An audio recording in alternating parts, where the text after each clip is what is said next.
To create a stretched out text animation in CapCut for PC, start by adding a default text layer to the timeline. Type your desired text and customize its style.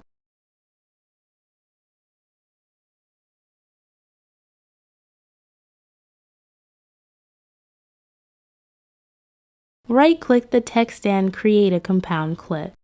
Go to Video Mask and add a Filmstrip mask. At the beginning of the clip, adjust the mask size to the smallest value to hide the text completely, then add a mask settings keyframe. Move the playhead forward a few frames and increase the mask size until the text is fully visible. Move forward a few more frames, go to Video Basic, and turn off Uniform Scale. Add a Scale Height keyframe at this position. Move the playhead forward again and increase the scale height value to stretch the text vertically.